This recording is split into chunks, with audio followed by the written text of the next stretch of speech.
यह कहानी का अगला रोमांचक अध्याय है, जहां पुलिस का दबाव और गुल्लू दादा की चालाकी एक नए स्तर पर पहुंचती है।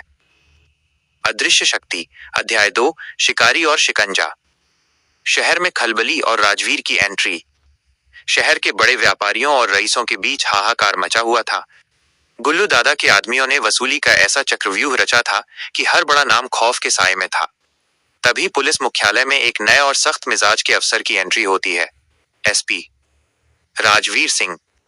राजवीर ने मेज पर बिछे नक्शे को देखा और फिर अपने जूनियर अफसरों की ओर मुड़कर कड़क आवाज में कहा, शहर के नीचे से करोड़ों रुपए गायब हो रहे हैं, लड़कियां उठाई जा रही हैं और हमारी पुलिस सिर्फ खाली ठिकानों पर छापेमारी कर रही है।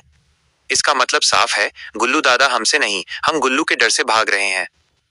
अधिकारी 1, सर, हमें लगता है कि विभाग के अंदर ही कोई गद्दार है।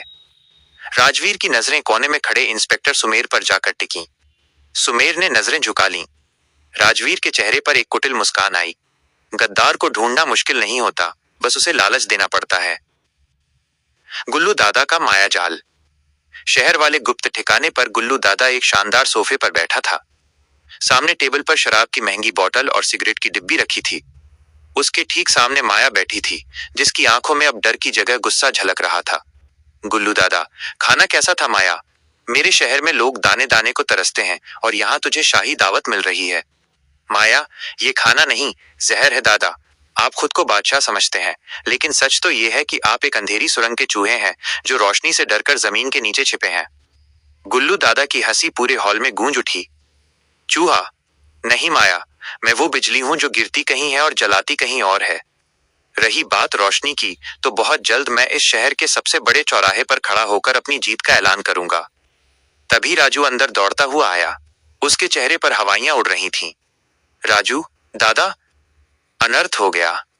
राजवीर सिंह ने सुमेर को सस्पेंड कर दिया है और सुना है कि सुमेर को सरकारी गवाह बनाने की तैयारी चल रही है। गुल्लू के हाथ में पकड़ा गिलास पल भर के लिए ठहरा, फिर उसने उसे मेज पर जोर से पटक दिया।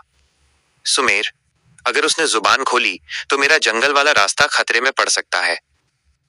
सुमेर का सौदा और रात का सन्नाटा। उधर पुलिस कस्टडी में सुमेर बुरी तरह टूटा हुआ था। राजवीर सिंह उसके सामने बैठा था। राजवीर, सुमेर, तूने वर्दी बेची, ईमान बेचा, अब अपनी जान मत बेच। गुल्लू तुझे कभी जिंदा नहीं छोड़ेगा। मुझे बस उस सुरंग का मुहाना बता दे जहां से वो निकलता है। सुमेर पसीने पसीने था। उसे गुल्लू की वो धमकी याद आई, सबसे पहले तू मरेगा।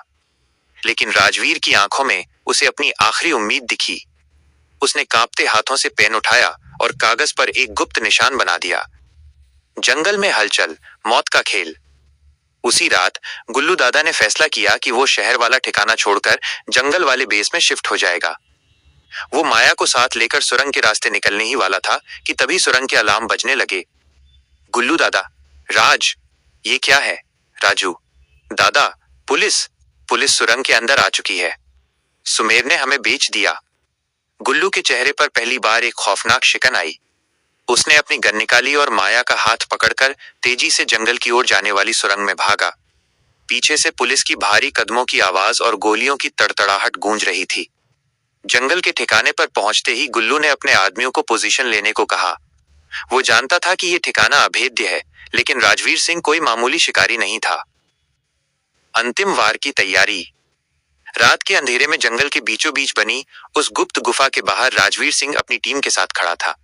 राजवीर, मेगाफोन पर, गुल्लू दादा, तुम्हारी सुरंग अब तुम्हारा ही मकबरा बनने वाली है। बाहर निकल आओ, वरना हम इस पूरे इलाके को डायनामाइट से उड़ा देंगे। गुल्लू दादा अंदर खड़ा था। उसके पास सिर्फ 2 रास्ते थे, या तो सरेंडर करे या फिर उस तीसरी गुप्त सुरंग का इस्तेमाल करे जिसके बारे में उसने अपने वफादार राजू को भी नहीं बताया था। गुल्लू ने सिगरेट जलाई, एक लंबा कश लिया और माया की तरफ देखकर मुस्कुराया। खेल अभी खत्म नहीं हुआ है इंस्पेक्टर, अभी तो बस बिसात बिछी है। उसने दीवार पर लगे एक गुप्त लीवर को खींचा और अचानक एक भारी पत्थर का दरवाजा खुला। गुल्लू और माया उस अंधेरे में ओझल हो गए, ठीक उसी वक्त जब पुलिस ने मुख्य दरवाजे को धमाके से उड़ाया। क्या राजवीर उस तीसरी सुरंग का राज जान पाएगा? क्या माया गुल्लू के चंगुल से बच पाएगी? अगले अध्याय में देखें अदृश्य शक्ति का नया चेहरा। सुनते रहिए नॉवेल वर्ल्ड इंडिया। कहानी पसंद आई हो तो लाइक करें और कमेंट में बताएं कि क्या गुल्लू दादा पकड़ा जाएगा